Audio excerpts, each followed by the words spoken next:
Características de la verdadera Iglesia de Cristo. 1. Ubi Petrus, ibi Ecclesia. Cristo fundó la Iglesia, y la fundó sobre la roca inconmovible de Pedro.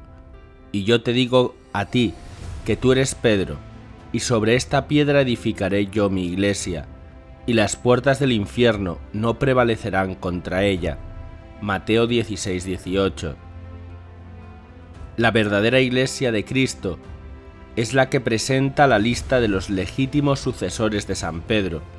Solo la Iglesia Católica presenta la serie ininterrumpida de 264 papas legítimos, desde San Pedro hasta el Papa Francisco.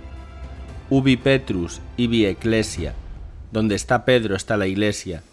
Quien quiera pertenecer a la Iglesia fundada por Cristo sobre Pedro, tiene que ser miembro de la Iglesia Católica, Apostólica y Romana. Notas de la Iglesia fundada por Cristo. Cuando Jesús fundó su Iglesia, la adornó con 4 notas distintivas. Estas notas son unidad, santidad, catolicidad y apostolicidad.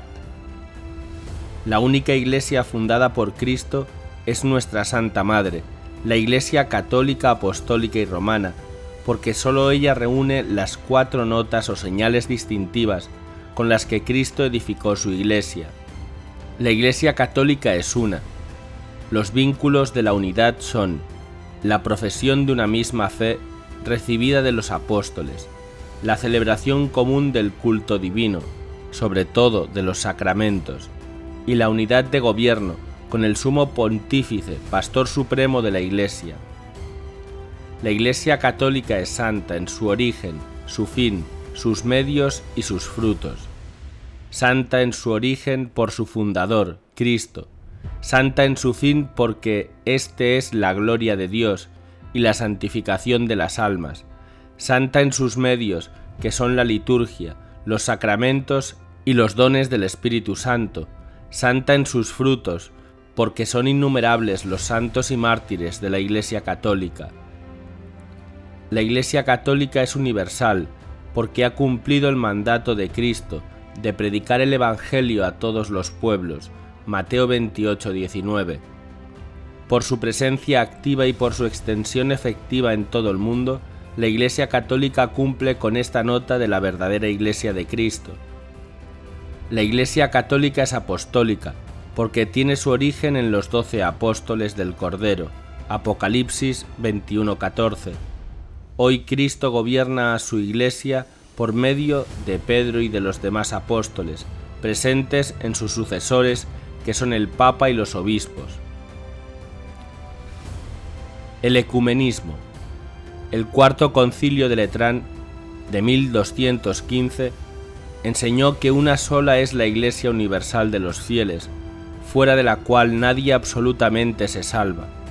Es necesario, pues, pertenecer a la Iglesia para salvarse.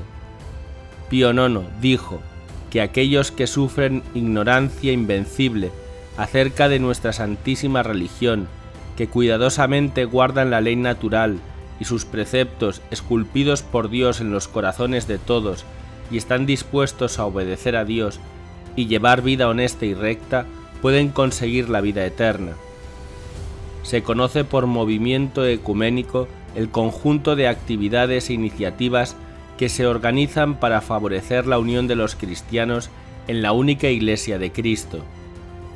Hoy vivimos tiempos de ecumenismo en los que todos deseamos esa unión en una sola Iglesia, pero no debemos olvidar lo que advertía su santidad Juan 23. La unión de los cristianos no puede venir de sacrificar la verdad, sino de profundizar más en el conocimiento de la verdad. Enemigos de la Iglesia. La Iglesia de Cristo ha sido perseguida a muerte desde sus principios apostólicos, pero nadie ha conseguido destruirla ni a sangre ni a fuego. Los enemigos de la Iglesia quieren hoy destruirla desde dentro. A la Iglesia no se le puede combatir de frente, sino desde dentro. Camaradas, penetrad en la Iglesia, decía Lenin.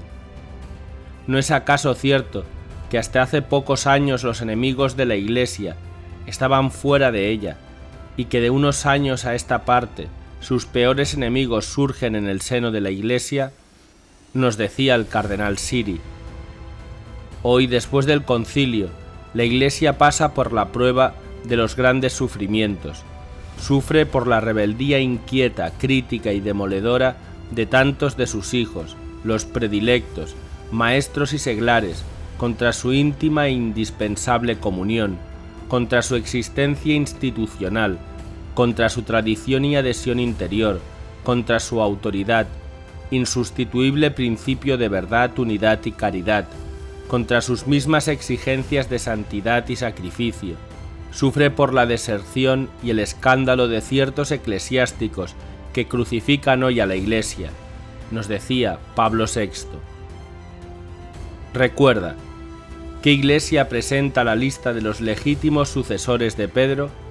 Solo la Iglesia Católica presenta la lista de los sucesores legítimos de Pedro, que son los papas. ¿Cuáles son las notas o caracteres que Cristo confirió a su Iglesia?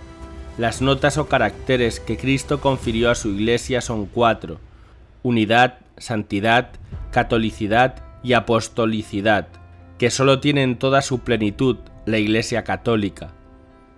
¿Es necesario pertenecer a la Iglesia Católica para salvarse? Sí, es necesario pertenecer a la Iglesia Católica para salvarse, porque fuera de ella no hay salvación posible, a no ser que se esté fuera con ignorancia invencible. ¿Qué es el ecumenismo? El ecumenismo es el conjunto de actividades organizadas para favorecer la unión de todos los cristianos en la única Iglesia de Cristo. ¿Qué consigna dio Lenin a sus camaradas para destruir a la Iglesia? La consigna que dio Lenin a sus camaradas para destruir a la Iglesia fue: a la Iglesia no se le puede combatir de frente, sino desde dentro. Camaradas, penetrad en la Iglesia.